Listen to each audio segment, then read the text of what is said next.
Steve, that looked an immense team performance out there. Terrific. What do you think? Oh, they were terrific. I mean, their effort and their endeavour was there for all of them. You know, as if to show me that they deserve a chance in the team.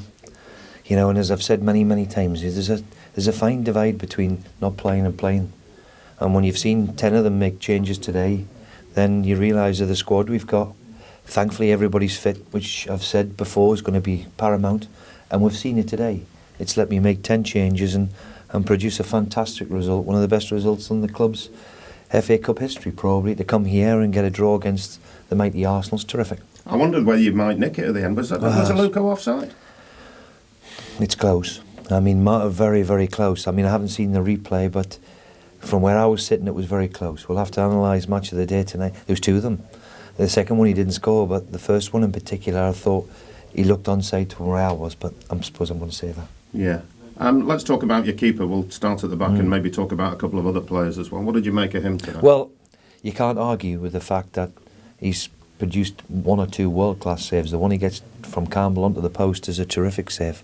And I'm pleased for Elton because he's never really had a run or a crack at it, but he keeps working every day, and he's proved to me today in that respect that he can handle the big occasion. He's certainly got better.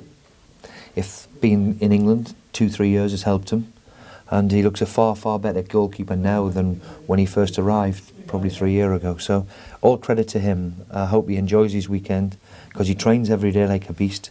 He's seen another goalkeeper walk through the door, which I felt as if we had to do because of the fixtures, what we've got, and not taking a gamble. So he's responded to the challenge in the right way. I also wanted to talk about Nick Powell. You gave him his debut today. There was an elegance, I thought, about his performance in places.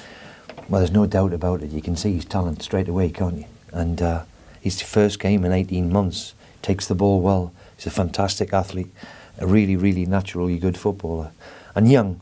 And as I've said, you know, with him and Isaac Hayden, I would love to make the deals permanent now, right this minute, if I possibly could, because they're the type of young lad that you build your club around. And Nick's another one of those where, you know, we hope that he comes and enjoys his football again, and he looks as if he's played with a smile on his face, which was good to see. Have you discussed that with Arsene Wenger, the Isaac Hayden one? No, well, they weren't interested in they weren't interested in January, but it's something we'll prolong and see what happens obviously in the summer. And Nick, is that a possibility? Manchester United giving you the nod? Well, they've still got, well, they're in a position at the moment where they hold the cards because obviously he's underage, so they can be in a position where they can offer him a deal and don't want him to go, but we'll see what happens. It's a bit early for that yet. Let's talk about your 16-year-old. Was it a big decision putting Josh Diamond in today? Were you thinking I might have to protect him? Yeah, of course I'm thinking I have to protect him. And, you know, I thought he handled it fantastically well. The longer it went, I thought the better he became. And we're delighted that a boy from Hull has come down at 16 years old and played at the Emirates. It was terrific. And let's hope there's a few listening to these kids, and stop playing rugby and start playing football, and let's have a few more in the team. Yeah, the money's better in football, isn't it? Absolutely, 100%. Yes. and maybe the glory. He acquitted himself well. You took him off in the second half. Well, we knew he'd get tired. We knew he'd get tired after an hour or so. And the first thing that goes then when you get a little bit tired is concentration.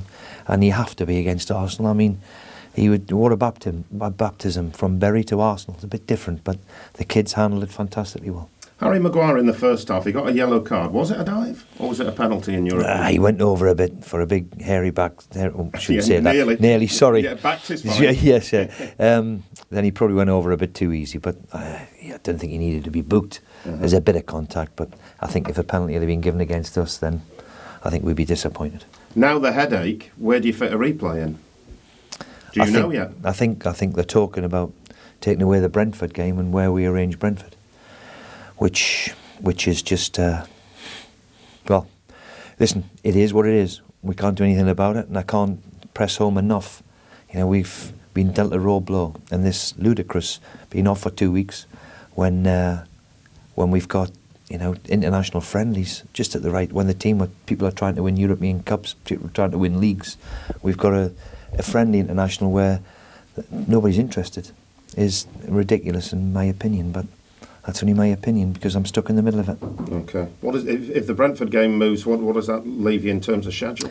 Well, we'll have a look at it with my secretary Matt when when we get a clear view of it on Monday, and we've got to see what their schedule is too, obviously. But that looks like the one. I think the replay date is 2 weeks on Tuesday, I believe. But we'll have to see about that. Okay. Any injuries out of today that would no, concern a lot of fatigued bodies, and so there should be. I think there'll be a lot of people stiff and sore tomorrow, and but I think nobody's picked up any injuries. It was, you're right, one of the proudest moments in the club's FA Cup. Well, it's got to be. It's got to be to make 10 changes and come down and take on the Arsenal the way they did. I'm delighted for them, because there's a few of them been knocking on the door for weeks. And haven't really had the chance, so they'll enjoy the night. Okay, you've now got to turn attention back to the league. I don't know whether you saw the Cardiff thumping Brighton today. Nothing surprises me in this league, but nothing surprises you, does it? So the one thing about it is we've shown a consistency and a resilience throughout the squad, which bears well. You have to be a good team is going to have to play really, really well to turn us over at the moment because of the resilience of them. And let's hope that continues. Anybody in today who maybe put a thought in your mind about, well, they might be in mid-starting lineup on Tuesday, or is that too much? Well, the obvious one's the goalkeeper. Yeah. But McGregor's not done anything wrong. I think that's too much to ask, but I'll look at it. The reason why I've done it is to remain that people can stay fresh. I've left people like Lucas and Snodgrass and Livermore and put their feet up this afternoon. So, let's hope I've done the right thing. And I'm convinced it's the way forward. Okay. Arsenal at final one. Arsenal at the KC. Winnable. Good chance. Well, look, nobody gives us a hope in hell's chance of coming here today and producing the performance and the shock what we've done. Let's go and enjoy the occasion again. And it's always difficult to beat Arsenal, but you never know. It might be our turn.